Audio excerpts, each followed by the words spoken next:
Hi, I'm Cabaret singer Katie McGrath. The other day, I had the chance for a conversation with MARILYN MAYE, probably the most awarded and beloved American cabaret singer, about her upcoming stand at the Iridium in celebration of Valentine's Day. Here's what she had to say about love and music. I'd stop to have a bite when I was through. Today, I'm speaking with one of my favorite singers, MARILYN MAYE, who's going to be appearing at the Iridium on Valentine's Day for several days, right? We do 14, 15, 16, and 17 of February. So there are plenty of opportunities to see MARILYN. No, not really. It's only 4 days. Oh, yeah, that's true. So hurry. Not plenty. Four. Just There 4 are only days. four. Just Well, 4 days. there are three more than one. Yeah. So tell us about the goes Valentine's Day show. It's all well, we don't know what it is yet. It's going to be, naturally lots of love songs, and all the different sides of love, I guess. All good songs. I believe in the Great American Songbook, and so there'll be all those gorgeous love songs. I think mostly. If you had to pick one love song that really spoke for you, No way. no, No way to do that. no way, just one. No, because they're all. It's all about every lyric that's been written, and there's good lyrics and better. So it's very hard to pick one particular because you have many stories in your life, right? Right. Mm-hmm. So you can't. There's not just one story to your life. Are As there- you move on from year to year, the story changes. Absolutely. Do you start from scratch with every new show that you develop? Or do you start with some staples that you know people are Yeah, going to want to hear? You've got to do that. You have to do that. And many times we'll put together a whole new show and they'll say, but you didn't sing, but wait a minute, I thought you'd want to hear some new stuff. No, they still want to hear Guess Who I Saw Today. Of course. And 50% and Right. all the time there's requests for that. And if you don't sing it, then they're disappointed. I listened to that the other day. We put them together. The 50% and Guess Who I Saw Well, Today, right? they're not really a medley, but it's one follows the other. Right. Yeah. It's very Yeah. touching. It's Yeah. deeply sad. It is. Yeah. It is. People love to cry. But you go about it very matter-of-factly in your approach. When the one that I saw when you sang it, it was very almost setting up. The Guess Who I Saw, talking about your day, how was your day, fix you a drink. It's very, very. Well, she does that for a while. She does. She does that for a while. Mary Grant wrote that, and it's a great story. And I think a lot of people maybe have lived through that kind of thing. And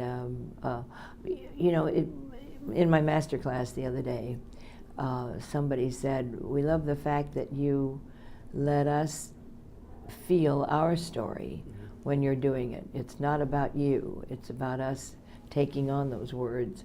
I always tell them, it's not about me. I'm not the star. The audience is the star, and I believe in that. You sing to them, not for them, and it's.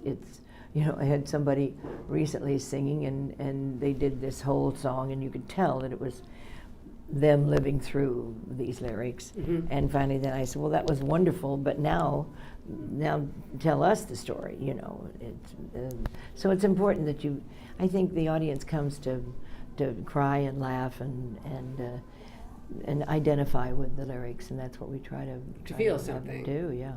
And to escape a little bit too, don't you think? Sure. To maybe go somewhere they haven't gone Right. before with you. Right. Yeah. Right. Yeah. But if you're delivering it so that it all has meaning, it's all about the lyric and not about the wonderful notes that you can sing, or I think they realize that you're telling the story, and they get into the story. I took a master class with you, and the song that I sang was "I Wish You Love," and you heard me sing it, and then you said, you can feel whatever you want to feel, but you may not take liberties with the melody. Just go ahead and sing with your heart, but don't you mess around with the genius of the song. Well, on the first chorus. Mm-hmm. And then the second chorus, be my guest. Oh, is that how it works for Well, you? I think you have to show them that you know the melody. Right. Wait a minute, I learned this right. But now improvisations, that's what jazz is about, you know, and that's what I do a lot of. I improvise a lot, but you like for them to know that you know how it was written, and then you know, I think then also the composers, many times the composer comes and they're happy that you've taken on the song and do what you want to do with it. Billy Goldenberg was in my audience a couple of months ago, and he wrote 50%. He wrote all the music for Ballroom. Marilyn Allen Bergman wrote the lyrics, and Billy wrote the melodies, and he just loved what we did, sure. and certainly there are liberties with the melody that I take, you know. When you play the Iridium, do you ever think about the people who have played there before you? No. I imagine. When I play, I'm so into the story and so into the lyric and so into the audience that I don't, my mind doesn't go to anything but what I'm doing. And your national career really took off through Steve Allen, correct? He did, right. He heard us when we were at the Colony, and we did his national show. We did it many times, and the last show that I was on, before his last week, they were taking the show off the air. And but many times, I don't know how many times we did Steve. RCA saw me, and then that led to the RCA contract, and from the RCA contract was Johnny Carson, and then we started doing the Carson show. And you recorded seven albums with RCA, is that correct? We did. And do you have a favorite among them? No, there are no favorites. You know, it's like children. How many do you have a favorite child? I do. Do you? I have a favorite niece, but I'm not allowed to talk about it. Don't say it to the other kids. Right. She knows, but yeah, well. No, because they're all different. You know, everything is different, and every story is different. You know, so you kind of love. You know, you love that. If it tells a good story, and I don't sing it unless it does, I'm not interested in repetitive words. When you are approaching something like Valentine's Day, do you take a broad spectrum of different types of love songs, story songs, happy, sad? How do you manage that? All sides of love, you know, everybody's got a story of their own, and you want them to find it. And if it's all happy love, then I'm sure a lot of people haven't had all happy love. Right. And it isn't all downers either. So well, anybody who has is probably 13, don't you think? But it's fun because there's enough songs that you can go a lot of directions. Yeah. And are you a dancer too? Because you move like a dancer. Well, one of my husbands and I had a dance studio for 9 years. And I studied dancing. Oh yeah, I took a lot of dance lessons and loved just moving to the rhythm, you know, and that's important that you do move. Well, I have often thought of you as the Tina Turner of Cabaret because of your great legs and your energy. Well, thank you. And she's energy. She's high energy. She's very high energy, and she Her. just stopped singing a few years ago. I never understand that. I don't know how they can stop singing. Unless she had to, unless she. I guess they just it. have so much money they can. I think that's part of it. Has to do with money, with bread. She is. She's on my list of most admired, along with you. And you know, there are. I think we couldn't be different. Well, you are different, but remarkably similar. She has energy. And she does. She does, and a great deal of energy. and a broad spectrum of music too. I followed her into the club in Tulsa, Oklahoma. I remember meeting her a long time ago. I saw her once without her wig on. Oh wow! I didn't know her that well. Yeah, well, I did. I was a waitress at a hotel, and I was bringing up a tray of stuff, and Ike was there, and she was there in front of a mirror, you know, taking care of stuff, and short hair. And she looked great anyway, huh? She looked. It was jarring because I was a fan, and I had steeled myself for being very professional, you know, and of course I was completely taken aback by this very, very short-haired woman, but she was darling. Very nice. Good tipper. Oh, Yeah. good. Yeah. So you are on the road quite a bit. Lot, yeah. We do, well, now we're headed for Kansas City at the end of this month, and then we go to Key West. Now I come back here, and then come back here for, I have 2 days of teaching, and then directly to Key West, and then from Key West right back here to the Iridium. In March, we start, we do a concert, a 17-piece band concert. We did it at the Appel Room at Jazz at Lincoln Center last year, and just did it at Kravis Performing Arts Center in Florida in January 4th. And now we take that concert and go to St. Louis for a club for 2 days. Then we go directly to San Francisco, to the Nico, which is Feinstein's there, and we'll be and we close one night and open the next night. That's going to be a challenge with flying and rehearsing and opening, and we usually don't do that to ourselves. And then directly from San Francisco to Palm Springs. We were just there in November at the wonderful club there, and the Purple Room, and we'll be there again in March. And then there's something right after that too. Can't remember what there is. How far out are you booked? Through next September, and then sporadically, you know, there's a gig in December, but And then you fill know, in with places. It fills in. Yeah, it's scary at my point in time in life to book that far ahead, but it's fun. I think it's fun for any of us, you know. So speaking of that, there are more people of your generation actively working now than ever before.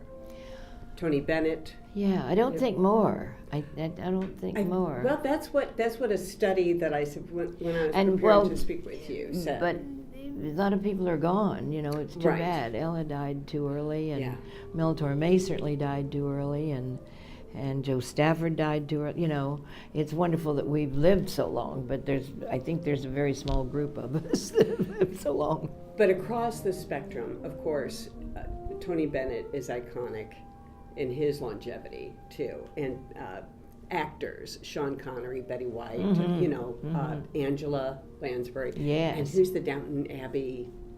Oh, I don't know.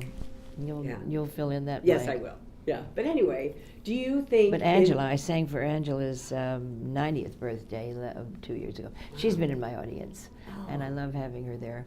She she was so complimentary, so wonderful, and so they invited me to sing for her 90th birthday, and at that time I wasn't 90 yet, and I said it was so nice, and they wanted me to sing If You Walked Into My Life, which I'd done the part of Mame too. And so I know I walked on and said, I'm so glad that I'm not the oldest one in the room now. She was 90 for her birthday. She's a wonderful, wonderful lady and great performer. One of the reviews I saw about you recently was about how you could just raise an eyebrow and get a laugh, or it's called timing, I think. I worked a lot with comedians, and I worked a lot with Alan King and Buddy Hackett and many engagements with Shecky Green, and I loved Shecky, and sat in his audience. You know, I would do my show, and he would come out and work 20 minutes, and then introduce me, and then I would do 25 minutes, and then he'd come back on, and so now when I hold for a laugh, I always wonder, wait a minute, how do I do that? And I told Checky recently, I said, I watched you so much that I learned some timing from you, you know. Oh, I'm sure. Are there any composers, any contemporary composers that you think and we can't even get into that. Their music stacks up with anybody from the Great American Songbook? Don't even go there. But you sing James Taylor. I do, for the song. Right. Well, and I love him. Yeah, I love James Taylor, but I don't consider him new, you know. Oh, see, I do. Yeah. Do you? Well, just because he's currently writing. Well, but he's been writing for a long time, right? You know, and I love him. I think of the Great American Songbook as being mostly the body of work from, the 30s through Well, I think The late yeah, 50s, I would you think- say? I think Taylor is probably in that category. I don't know. We'd have to. I was so thrilled that there's a new organization here in New York called the American Songbook Association, and their first Lifetime Achievement Award was presented to me via Bob Mackey. Wow. And Bob Mackey is my darling friend and so wonderful, and they would be the ones to ask how far do they go, how late do To they be go? considered. Yeah, to be considered. Have you ever worn a Bob Mackie dress? Many times. Yeah. Most of my stuff is. I can't imagine how fun that would Local be. Well, that flower. was another question. You always look so fabulous. And not a but dress, have he a does style. tops, and he does, he Right. does all kinds of stuff. He's fabulous, he's got the new Cher show, and he did over 400 costumes for that show. He's been working like crazy and is a beautiful person and loves what we do. He's not just a designer. I just paid tribute to Mario Buono, who's another designer architecturally and interior design. And it seems that those people, are so artistic, and they love the music too. And you just sang at his memorial service, correct? At Mario Buono's, yeah, which is wonderful. And he was fun, and there was 400 people there that loved and adored him, and I'm sure the world did. He was a prankster and great fun, so it was lovely. The world loves a funny person. Do you have? I want to ask you if you have any advice for lovers on Valentine's Day. To come to the Iridium and hold each other and enjoy the music, because it'll be fun. Of course, it's always a party. It'll be a party whenever I work. It's a party. That's right. That's right. And so it'll be fun. Yeah, we need them to come. So, what is a typical non-performing day for Marilyn Maye? I don't know. There isn't any. I do go hear other people. I'm so thrilled that I can be in New York for a while and really go hear wonderful other performers. There's so much to do. Indeed, yeah. It's not just sing a song. I'm sure you've been asked this question about if you had the chance to have dinner with 5 people, living or dead. Oh gosh. Who might that be? I don't know. I'd have to think about that overnight. All right. Well, I'll get back to you with that. Yeah, overnight. Yeah. I just wonder if it would be music people or philosophers Oh, probably not. or authors or Probably fun people. Probably comedians. Fun. Probably fun. I'm sure there would be 2 or 3. Shecky, I would. Yeah. And I still talk to him. It's so much fun. I told him recently. I said there was a night when my voice I really was sick and my voice was, so I just told, and I'm so against a lot of patter in the act. I don't believe in talking. I believe in singing a lot of songs. But in this case, I started telling a lot of stories because my voice wasn't there. And so when I talked to him a few days later, I said, I did a stand-up. I said I absolutely did. He said, all right, some material for you. So he thought I was going to start on doing a stand-up. So yeah, he's so wonderful. Now that would be pretty nice if Shaggy Green were doing your material. Oh God, for you, he came to Vegas to see me. Always does. Yeah, he's a doll. That's He's great. 92. Is he in L.A.? He's in Vegas. He's in Las Vegas. Yeah. That's great. Yeah. Do you ever travel to Europe to sing? No, London. We've done London several times, but not anywhere else. Would be fun. It's a good idea. All right. Well, I'll go with you. Yeah, I'll do your advance work for you. You can book it. Or Paris. That would be fun. Wouldn't they? They'd love you there. I don't know. Oh, I think so. I don't know. I've never tried that. Would remained to be seen. And it's a new year, and these days, things are changing. We need to feel loved, and we need to be a reason to smile. That's the reason to come to the Iridium. I think it is. Right. Yeah. And I've always thought Valentine's Day was kind of like New Year's Day, or New Year's Eve. New Year's Eve. Where people have great expectations for something fabulous happening. Well, they plan something for people they really care about, and that's nice. Or New Year's Eve is a party for yourself. Valentine's Day is a party for somebody else I love that you love. That distinction. Don't you That's think? great. Yeah, maybe so. And I think also for folks who just want to think about the greater idea of love, go with your sister or something. Well, that's exactly.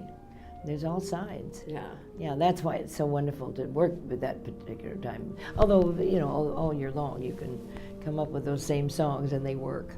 Do you think in the body of work that is the Great American Songbook, are there more happy love songs or sad love songs? Well, both. You know, there's so many heart-wrenching songs. You know, and then lots of, you know, real deep love. You know, and Cole Porter wrote both, and Johnny Mercer just both things. I think Mercer wrote maybe more happy songs than sad. I love Johnny Mercer, he's my favorite. He sang, you know, too, and I think he really understood the singer and put the right note with the right word. Are you a night owl? When there's something to do, yeah, but even so, yeah, probably. Yeah, I don't go to sleep early. And you know, your lifestyle is so different because there are days that you're up till 2 o'clock in the morning because you're working, and then the days you're not working, you're through by 9 or 10, or you go see somebody, you know, and they're working late. Now I'm going to go see the party. You're going to a party? Good. Good. Well, thank you, and I can't wait to see you at the Iridium. Thank you. It's Well, going to we'll be a have great fun. night. I love being there. Ellen is going to sing. You know, the Ellen of Ellen's Diner. You know. Right upstairs. Yes, and she owns the Iridium too, and she's a doll. She studies with me, and she takes voice, so she'll sing a song. Oh, fun. Yeah. Do you feel because your national business really took off when you were in your 30s, right? So do you feel like you were fortunate in that regard, that you were already Very grown up? fortunate. You know, we did the Carson Show 76 times. More than any other More guest. than any other singer. No, more than any singer. Singing guest. Yeah. And then we did Mike Douglas. I don't know. We didn't keep track. I'm sure as much or more. And Merv Griffin. We did Merv Griffin. I did Ed Sullivan 3 times. Ah! So all those shows, we don't have those anymore. No. And that's a terrible loss to our musical world because all of the people that are sitting at home aren't exposed to all the good music. Did you see Carol Burnett's speech at the Golden Globes? She talked about that. Did she? Talked about back then she was so grateful to have had the budget and the support of the network to actually produce that kind of variety show that it just doesn't exist, you know. Well, and I'm not just talking about a variety show because that's was comedy, you know, but I'm talking about the singers and the big bands and you know, Carson had the big band and Mike Douglas had, well, I think 7 pieces and Ed Sullivan. I did Ed Sullivan. One of the shows was done with the Buddy Rich Band, and you know, all those great things we just don't have anymore. And it's harder for kids to get seen and known and the experience. It's very difficult. So, you know, like I say, it gets hard, but it's worth it because if you have the passion and if you were given the talent, you need to use it. And so the talent and the passion and the exposure of just getting out and singing in a nightclub, you know, I just think that they need to do that, and they need to use what they've been given. Well, it's a gift to the world that you do what you do. Thank you. Because Thank everybody you, sweetheart. benefits Thank you, Katie. Thank you so much. You're welcome. I had a good time. I'll see you on Valentine's Day. That'll be fun. Okay. Cheers. Thanks for watching. I'm Katie McGrath, and I will see you there. I always say that people are the happiest, I think, when they're sitting and drinking and crying. That's when they have the most fun, you know. So they always request sad songs. And this is the one. Murray Grand wrote this. He said, "You're so late getting home from the office. Did you miss your train? Were you caught in the rain? No, don't bother to explain. Can I fix you a quick martini?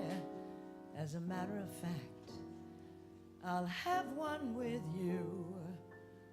For to tell you the truth, I've had quite a day too.